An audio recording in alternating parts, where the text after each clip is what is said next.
d'où vient la foi? D'où vient la foi alors? Puisque nous connaissons déjà, nous savons déjà ce qu'est la foi, d'où vient alors cette foi-là? Pourquoi nous avons cette foi-là en nous? Si jusqu'à présent tu peux encore abonner, s'il te plaît, abonne-toi pour qu'on puisse grandir et se fortifier ensemble. En fait, la foi vient de ce qu'on entend. Et ce qu'on entend vient de la parole de Dieu. Comment? Jean chapitre 20, verset 31 nous dit, « Mais ces choses ont été écrites afin que vous croyiez que Jésus est le Christ, le Fils de Dieu, et qu'en croyant, vous ayez la vie en son nom. » C'est pourquoi il est important, frères et sœurs, que lorsque tu as besoin de foi, que tu es dépassé, que tu es emmerdé, que tu ne sais quoi faire, tu sais où aller, tu as besoin de foi, attache-toi à la parole de Dieu. Cherche à comprendre, cherche à lire, cherche à méditer. C'est comme ça que ta foi va grandir. Et quand ta foi va grandir, c'est là que tu pourras faire face à la situation. Pourquoi? Jean chapitre 4, verset 39 à 42 nous dit, « Plusieurs Samaritains de cette ville crurent en Jésus à cause de cette déclaration formelle de la femme.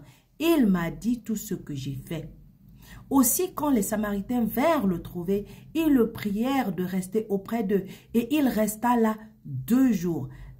Et un beaucoup plus grand nombre crurent à cause de sa parole. Et il disait à la femme, « Ce n'est plus à cause de ce que tu as dit que nous croyons, car nous l'avons entendu nous-mêmes et nous savons qu'il est vraiment le sauveur du monde. » Donc tu comprends que lorsque, par exemple, moi je suis en train de te parler, je suis en train de t'expliquer quelque chose, tu ne me comprends pas ou peut-être que tu me crois, parce que tu me crois, au lieu de me croire aux mots, au lieu de croire à ce que je t'ai dit aux mots, va toi-même à la parole. Prends la parole, ouvre-la devant toi et vérifie est-ce que ce que moi je t'ai dit, c'est la vérité. Est-ce que c'est ce qui est écrit, oui ou non? C'est comme ça que ta foi sera formée et transformée. C'est pourquoi la foi repose sur une connaissance. Il faut savoir quelque chose de Dieu pour lui faire confiance par rapport à cette chose-là. C'est pourquoi Paul pose cette question. Dans Romains chapitre 10, verset 14, il dit, « Et comment croiront-ils en celui dont ils n'ont pas entendu parler? Et comment en entendront-ils parler s'il n'y a personne qui prête? » Donc, Dieu ne te demande pas de croire sans réfléchir. Il ne te demande pas de croire sans vérification. Il ne te demande pas de croire sans mener tes propres enquêtes dans la parole de Dieu. C'est pourquoi beaucoup d'entre nous sont perdus. Parce que nous croyons ce que le pasteur dit. Nous croyons ce qu'on a entendu. Nous croyons ce que tel a dit. Mais nous ne vérifions pas ça de nous-mêmes. Tu dois apprendre à vérifier de toi-même. Pourquoi? Parce que Éphésiens chapitre 1 verset 13 nous dit, « En lui vous aussi, après avoir entendu la parole de la vérité, l'évangile de votre salut, en lui vous avez cru et vous avez été scellés du Saint-Esprit qui vous avait été promis. » Donc le Saint-Esprit vient lorsque tu remplis ton cœur de la parole de Dieu. Maintenant, ça c'est un passage très important de Paul qui va encore t'ouvrir les yeux sur la foi et sur son origine.